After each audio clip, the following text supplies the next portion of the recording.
പക്ഷേ ഒരു പ്രാവശ്യം എന്നെ പരിചയപ്പെട്ടവർക്ക് ആർക്കും മനസ്സിലായില്ലേ, എനിക്ക് സുഹൃത്തുക്കൾ, എൻ്റെ സുഹൃത്തായവരൊന്നും എന്നെ വിരോധം ഇതുവരെ വന്നിട്ടില്ല. എൻ്റെ പഴയ സുഹൃത്തുക്കൾ ഇപ്പോഴും എൻ്റെ സുഹൃത്തുക്കളാണ് എന്ന് പറയുമ്പോൾ തന്നെ ഞാൻ അങ്ങനെയാണ് അവരെ അക്സെപ്റ്റ് ചെയ്യുന്നത്. ഒരാളെ അക്സെപ്റ്റ് ചെയ്യുന്ന അയാളുടെ തെറ്റും കൂടെ ചേർത്തിട്ടാണ് ഞാൻ അക്സെപ്റ്റ് ചെയ്യുന്നത്. ഒരു ഔട്ട്സ്പോക്കൺ ആണോ? ഔട്ട്സ്പോക്കൺ ആണ്, പക്ക. തെറ്റായ ഒരു കാര്യം മുഖത്ത് നോക്കി പറയും, തുറന്നടിച്ചെന്ന് പറഞ്ഞാൽ അങ്ങനെ അടിച്ച് വേദനിപ്പിച്ച് പറയണമെന്നില്ല. അത് പക്ഷേ പറയേണ്ട രീതിയിൽ നമ്മൾ പറയാം. അതിനുള്ള വിവേകം നമുക്കുണ്ട്. നമ്മുടെ എഡ്യൂക്കേഷൻ നമ്മൾ പഠിപ്പിച്ചു തന്നിട്ടുണ്ട്. കേൾക്കുന്ന ആൾക്ക് വിരോധം തോന്നാത്ത രീതിയിലും പറയും, വിരോധം തോന്നേണ്ട രീതിയാണെന്ന് എനിക്ക് തോന്നി അങ്ങനെയും പറയും. അതായത് ഇപ്പോൾ ചിലവർക്ക് കൊട്ട് വേണം, ചിലർക്ക് തലയോടൽ മതി, ചിലർക്ക് വാണിംഗ് മതി. വാണിംഗ് ആണ് ആവശ്യമുണ്ടെങ്കിൽ വാണിംഗ് ഉള്ള രീതിയിൽ പറയും.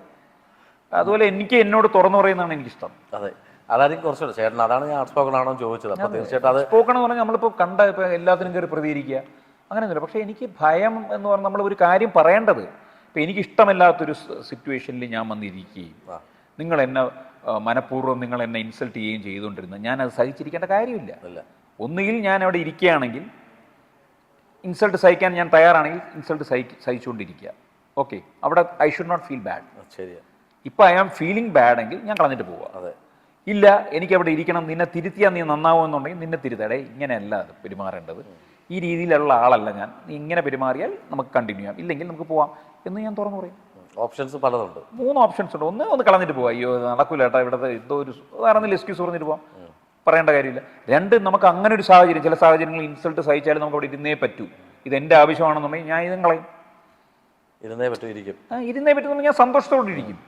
ഇൻസൾട്ട് സഹിച്ചുകൊണ്ടിരിക്കേണ്ട കാര്യമില്ലല്ലോ, അത് എൻ്റെ ഫീലിംഗ് ആണല്ലോ. അപ്പം എനിക്ക് ഇൻസൾട്ടായിട്ട് ഞാൻ ഫീൽ ചെയ്യില്ല. ഞാൻ പറയും എന്തോ ആയിക്കോട്ടെ, ഞാൻ എൻ്റെ ആവശ്യമാണ് ഇവിടെ വന്നിരിക്കേണ്ടത് എന്നുള്ളതാണ്. ചിലത് നമ്മൾ നല്ല വൈബായിട്ടിരിക്കും, ചിലവർക്ക് വിവരമില്ലായ്മ കൊണ്ട് ചിലവർ നമ്മളെ ഇഷ്ടമില്ലാത്ത കാര്യം ചെയ്യുകയാണെങ്കിൽ ആ വിവരമില്ലായ്മ ഒന്ന് കറക്റ്റ് ചെയ്ത് കൊടുക്കും.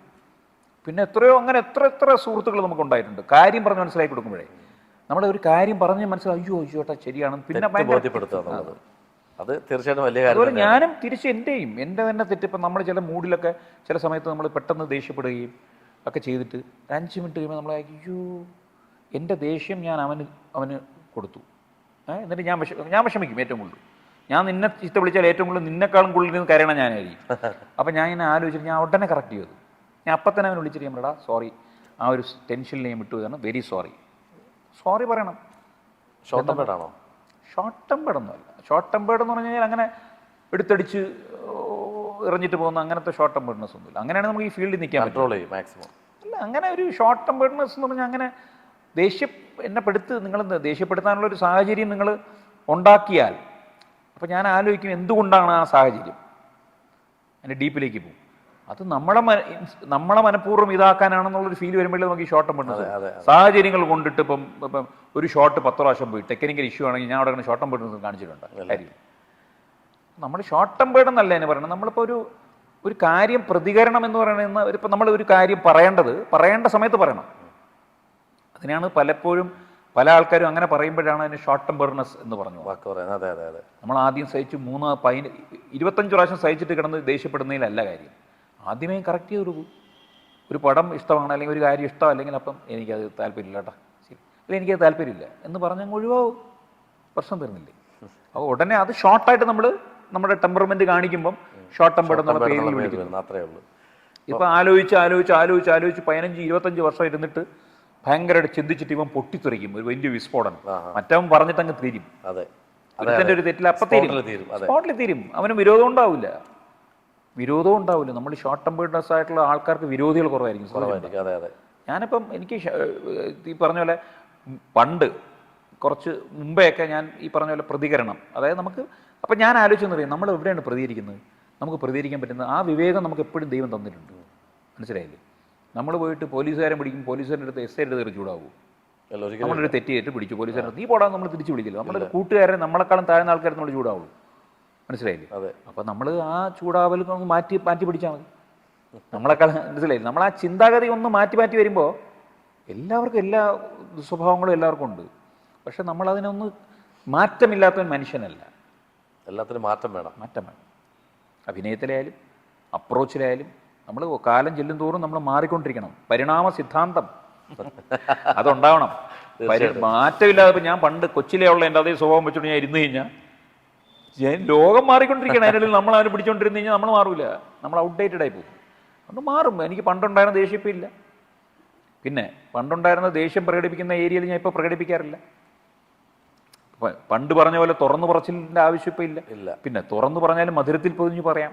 ഇപ്പൊ തന്നെ എനിക്കിതൊന്നും പറയാൻ എനിക്ക് വേണമെങ്കിൽ ഇപ്പോൾ വളരെ ഡീസൻ്റ് ആയിട്ട് അയ്യോ എനിക്ക് ദേഷ്യമേ വരാറില്ല അനീഷേ, എനിക്ക് സത്യം പറഞ്ഞാൽ ദേഷ്യം അങ്ങനെയല്ല, എനിക്ക് ദേഷ്യമില്ല എന്നൊക്കെ പറഞ്ഞിട്ട് പോവാം. ഒരു ഇൻ്റർവ്യൂ 10 മിനിറ്റ് കൺട്രോൾ ചെയ്താൽ മതി.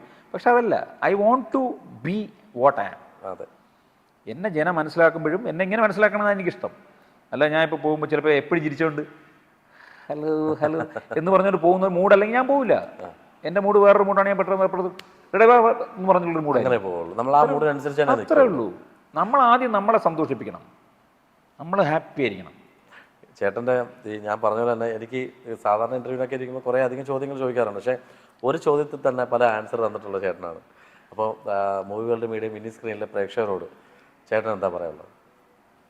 എപ്പോഴും ഞാൻ നേരത്തെ പറഞ്ഞ പോലെ തന്നെ നമ്മുടെ ലൈഫിൽ നമ്മൾ ഇപ്പോൾ ഞാൻ ഇരിക്കുന്നത് പോലും ദൈവത്തിൻ്റെ ഒരു ഒരു അത്ഭുതം എന്നേ പറയാനുള്ളൂ. അതെ.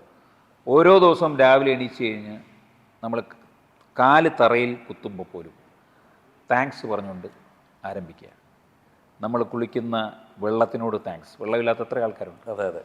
നമ്മൾ കഴിക്കുന്ന ആഹാരത്തിനോട് താങ്ക്സ്, ആഹാരമില്ലാത്ത എത്ര ആൾക്കാരുണ്ട്. നമ്മൾ താമസിക്കുന്ന വീട്, അമ്മ, സഹോദരങ്ങൾ, സ്നേഹം കിട്ടുന്ന അങ്ങനെ താങ്ക്സ് പറഞ്ഞു തുടങ്ങിക്കഴിഞ്ഞാൽ നമ്മൾ രാവിലെ ഒരു 10 മിനിറ്റ് കഴിയുമ്പോൾ തന്നെ നമ്മൾ ഭയങ്കര എന്തൂസിയാസ്റ്റിക് ആയിട്ടായിരിക്കും നമ്മളിരിക്കുന്നത്. പറഞ്ഞു മനസ്സിലായി? അതെ. കാരണം നമുക്ക് ഇത്രയും നല്ല സൗകര്യങ്ങളുണ്ട്. അപ്പം നമ്മൾ ദൈവത്തിനോട് നന്ദി പറഞ്ഞാണ് പോകുന്നത്. നിങ്ങൾ ഗ്രാറ്റിറ്റ്യൂഡ് നിങ്ങളുടെ ലൈഫിൽ ഉണ്ടാവുമോ, നിങ്ങൾക്ക് എല്ലാം സന്തോഷമായിട്ട് തോന്നും. ഇപ്പം അനീഷ് ഇന്ന് ലേറ്റായിട്ട് വന്നു, ഞാൻ അറിഞ്ഞില്ല. ഞാൻ മീൻസ് നമുക്കതൊരു വിഷയമല്ല. അനീഷ് ലേറ്റായത് അനീഷ് ലേറ്റാവുന്നു, ഞങ്ങൾ വന്നില്ല എന്നുള്ള ഈഗോ അടിക്കുമ്പോഴാണല്ലോ പ്രശ്നം പറ്റുന്നത്. നമ്മൾ വരുന്നു, നമ്മൾ കംഫർട്ടായിട്ടൊരു സ്ഥലത്തിരിപ്പുണ്ട്. മണിപ്പത 2:30 വിശക്കുന്നു എനിക്ക്, പക്ഷേ നമ്മുടെ സംസാരത്തിലിരിക്കുകയാണ്. അല്ല, ഞാൻ വന്ന് സംസാരിച്ചപ്പോൾ ചേട്ടാ അതുപോലെ ചോദിച്ചില്ല. ഇല്ല, നമ്മൾ അറിഞ്ഞില്ല. ഞാൻ പറഞ്ഞത് നമ്മൾ അങ്ങനെ ഒന്ന് പ്രാക്ടീസ് ചെയ്ത് കഴിഞ്ഞാൽ ലൈഫ് വിൽ ബി മച്ച് പ്രിറ്റിയർ. നമ്മൾ ഓരോ നിമിഷവും നമ്മൾ എൻജോയ് ചെയ്ത് തുടങ്ങും. ഭയങ്കര ഫിലോസഫിയാണത്, ഭയങ്കര കഷ്ടപ്പാടാണ് അങ്ങനെ ആവാൻ. പക്ഷെ ട്രൈ ചെയ്തുകൊണ്ടിരുന്നു കഴിഞ്ഞാൽ അത് ട്രൈ എന്ന് പറഞ്ഞു കഴിഞ്ഞാൽ ഫോഴ്സ്ഫുള്ളി ട്രൈ അല്ല, നാച്ചുറലി ട്രൈ ചെയ്യുക. എന്നും രാത്രി കിടന്നുറങ്ങുമ്പോൾ ഞാൻ ചെയ്യുന്നത്, അന്ന് രാവിലെ തൊട്ട് വൈകുന്നേരം വരെ നടന്ന സംഭവങ്ങൾ ആലോചിക്കുമ്പോൾ എനിക്ക് സന്തോഷം തന്ന ആൾക്കാർക്കൊക്കെ ഞാൻ നന്ദി പറയും. അപ്പം ഞാൻ നോക്കുമ്പോൾ നന്ദി പറയാനുള്ള ആൾക്കാരുടെ എണ്ണം കൂടുകയാണ്. ദാറ്റ് മീൻസ് എൻ്റെ സന്തോഷം കൂടിക്കൊണ്ടിരിക്കുകയാണ്. അതെ, പറഞ്ഞു മനസ്സിലായില്ലേ? ഞാനത് പ്രാക്ടീസ് ചെയ്ത് തുടങ്ങിക്കഴിഞ്ഞപ്പോൾ തന്നെ ഞാൻ കാണുന്ന ആൾക്കാരുടെ അടുത്തൊക്കെ എനിക്ക് നന്ദി പറയേണ്ടി വരുന്നു. അയാൾ എന്നെ ഹെൽപ്പ് ചെയ്യുകയാണ്. മനസ്സിലായില്ലേ? ഒരു കാര്യമില്ല, അത്രേ ഉള്ളൂ. ഇപ്പം ജീവിതത്തിനെ അങ്ങനെ അപ്രോച്ച് ചെയ്ത് കഴിഞ്ഞാൽ നിങ്ങൾ ഏത് പ്രൊഫഷനിലായാലും, നമ്മൾ ഇപ്പോൾ എന്ത് പ്രൊഫഷനാണോ എന്ത് പൈസയാണോ എന്നൊന്നും ആരും ചോദിക്കുന്നില്ല. മാനസികമായും ശാരീരികമായും നമ്മൾ നല്ല രീതിയിലാണോ, അതാണ് ഓക്കെ. അപ്പോൾ I am okay, you will also be okay എന്നുള്ള ഫിലോസഫിയിൽ സന്തോഷത്തോടെ ഇരിക്കുക, ബി ഹാപ്പി, എത്രയേ ഉള്ളൂ. ഹാപ്പിനെസ്സിന് വേണ്ടി എന്തൊക്കെ ചെയ്യാൻ പറ്റുമോ അതൊക്കെ ചെയ്യുക. പക്ഷേ ഹാപ്പിനെസ് വേണം, കുറ്റബോധം വരരുത്. ഹാപ്പിനെസ് എനിക്ക് 10 എണ്ണം അടിച്ച് വെള്ളം അടിച്ച് കിടന്നുറങ്ങിയ ഹാപ്പിനെസ് പറഞ്ഞാൽ അടുത്ത ദിവസം രാവിലെ തലവേദനയും വരും, പിന്നെ റിപ്പൻറ്റൻസും വരും. അങ്ങനെയല്ല, നമുക്ക് ഒരു കുറ്റബോധം ഇല്ലാത്ത കാര്യങ്ങൾ നമ്മൾ ചെയ്യുക, ആർക്കും ദ്രോഹമില്ലാത്ത കാര്യങ്ങളും ചെയ്യുക. ഇന്നലെ തന്നെ സ്വാതന്ത്ര്യദിന ആശംസകളിൽ ഞാൻ പറഞ്ഞത്, മറ്റുള്ളവൻ്റെ സ്വാതന്ത്ര്യത്തെ ഹനിക്കാത്ത രീതിയിലുള്ള സ്വാതന്ത്ര്യത്തെ വിനിയോഗിക്കാൻ അറിയാനുള്ള വിവേകം എല്ലാവർക്കും ഉണ്ടാവട്ടെ. Happy independence day. അടിപൊളി വേർഡ്സ് ചേട്ടാ. അപ്പോൾ തീർച്ചയായിട്ടും ചേട്ടൻ്റെ നല്ല വാക്കുകൾക്കും കുറേ നല്ല കാര്യങ്ങൾ നമ്മളിലേക്ക് എത്തിച്ചു, വളരെ സന്തോഷം. ഇനി നമ്മൾ കുറേ കൂടെ കഴിയുമ്പോൾ കുറേ നല്ല സിനിമകൾ സീരിയലുകൾ വരുമ്പോൾ ഇനി ഒരിക്കൽ കൂടി നമ്മൾ ഇരിക്കുന്നത് തീർച്ചയായിട്ടും ഇനിയും കേട്ടുമുട്ടാം. നമ്മൾ ഈ പറഞ്ഞ പോലെ നല്ലൊരു വൈബായിരുന്നു, അതുകൊണ്ടാണ് ഇത്ര സംസാരിച്ചത്. സത്യം പറഞ്ഞാൽ എനിക്ക് അസിഡിറ്റി പേഷ്യൻ്റ് ആണ്. ഉച്ചയ്ക്ക് ആഹാരത്തിന് ഇവരൊക്കെ പോയെന്ന് പറയുമ്പോൾ ഞാൻ ഇങ്ങനെ നോട്ടം നോക്കി, ഇവരൊക്കെ പോയി ഇനി ഫുഡ് കഴിച്ചിട്ട് ഒന്നൊന്നും എനിക്കറിയില്ല. നമുക്ക് പെട്ടെന്ന് വൈൻഡപ്പ് ചെയ്യാം. അപ്പോൾ വളരെ സന്തോഷം. ഇറങ്ങാൻ പോകുന്ന പട്ടം 21-ാം തീയതി, അതും അതെ, പട്ടം നന്നായി വരട്ടെ, പട്ടം പോലെ പറക്കട്ടെ. ഒരുപാട് സിനിമകളിൽ ഭാഗമാക്കാൻ എനിക്ക് ഭാഗ്യമുണ്ടാവട്ടെ. നിങ്ങളുടെ പ്രാർത്ഥനകൾ, ആശീർവാദങ്ങൾ, സന്തോഷം, സഹകരണം എല്ലാം വേണം. Thank you so much. Thank you.